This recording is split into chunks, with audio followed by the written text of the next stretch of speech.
ये देखें जी, हमने इसकी कटिंग कर ली थी तो हमने इसको अलग अलग कर लिया है। ये देखें हमारा कितना ज़बरदस्त ये खोए और बेसन की बर्फ़ी ये रेडी हुई है। आप चेक करें इसको, ये खोया डालने की वजह से ये इतनी सॉफ्ट बनी है। ये देखें बहुत ही मज़े की, बहुत ही यम्मी है ये, बहुत ही मज़े की रेडी होती है। आप लोगों ने इस रेसिपी को ज़रूर ट्राई करना है।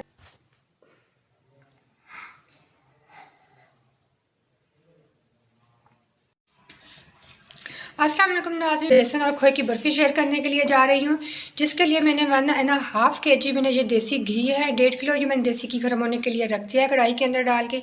जब ये थोड़ा सा गर्म हो जाएगा तो फिर इसके अंदर हम बाकी चीज़ें डालेंगे। घी हमारा मेल्ट हो गया है, इसको हमने बहुत ज़्यादा गर्म नहीं करना है।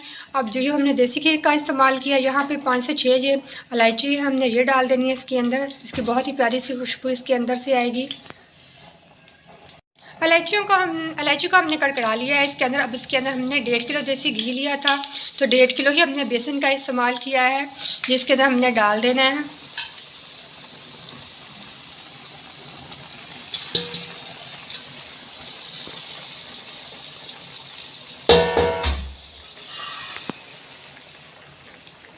अब आती है इसकी भुनाई की बारी। हमने घी के अंदर इसको अच्छे से मिक्स करके इसको बहुत अच्छे से भूनना है।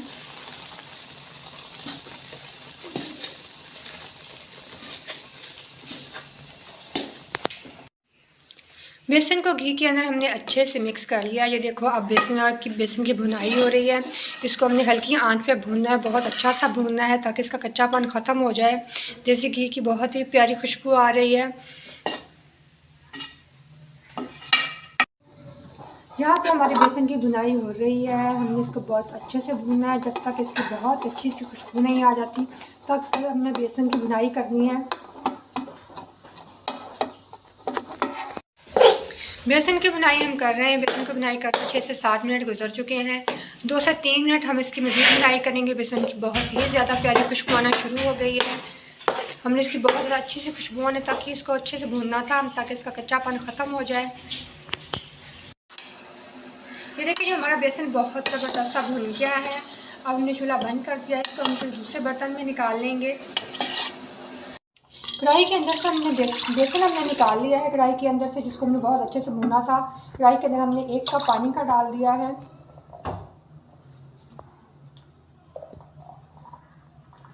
अब इसके अंदर हमने 1.5 किलो घी लिया था, 1.5 किलो ही हमारा बेसन था और 1.5 किलो। अब इसका हमने शीरा तैयार करना है।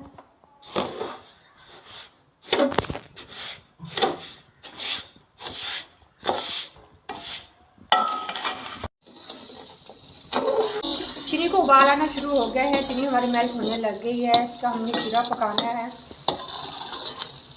जब तक चीनी अच्छे से पिघल नहीं जाती और हमारा अच्छा सा शीरा तैयार नहीं हो जाता, तब तक हम इसे पकाएंगे।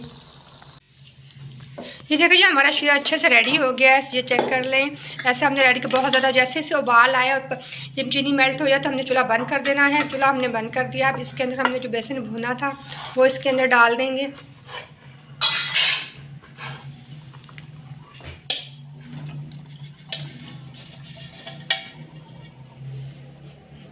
इसको हमने अच्छे से शीरे के अंदर मिक्स कर लेना है।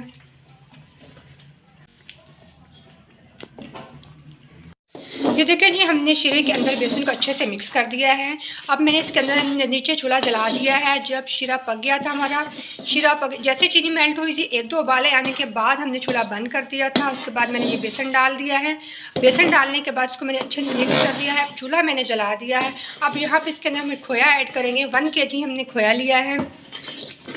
ये खोए और बेसन की बर्फ़ी हम बना रहे हैं जो कि इंतहाई शानदार रेडी होती है। यकीनन आप लोगों ने ये पहले नहीं बनाई होगी और ना ही देखी होगी।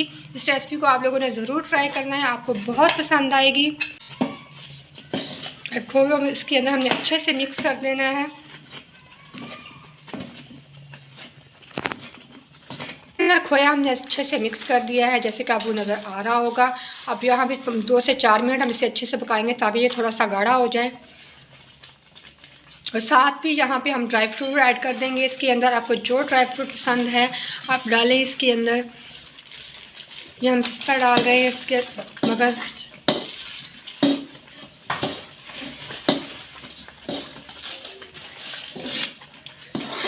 ये अखरोट की गिरियाँ हैं, ये अखरोट डाल दिया है हमने।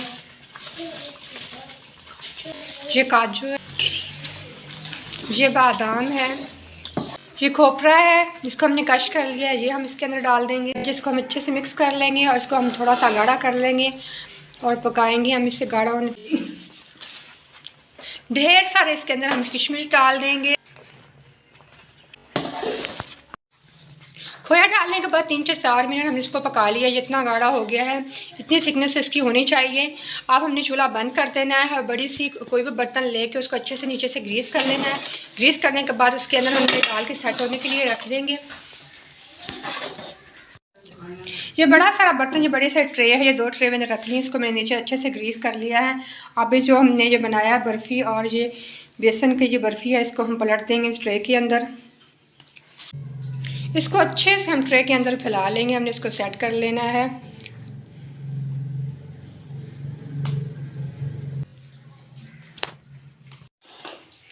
ये ताकि इसकी गार्निशिंग करेंगे।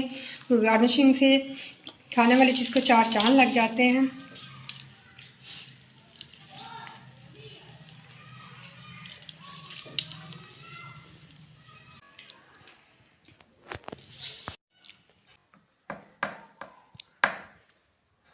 ऐसे ही हमने सबकी कटिंग कर ली है, बिल्कुल सेट हो जाएंगे। इसको उठा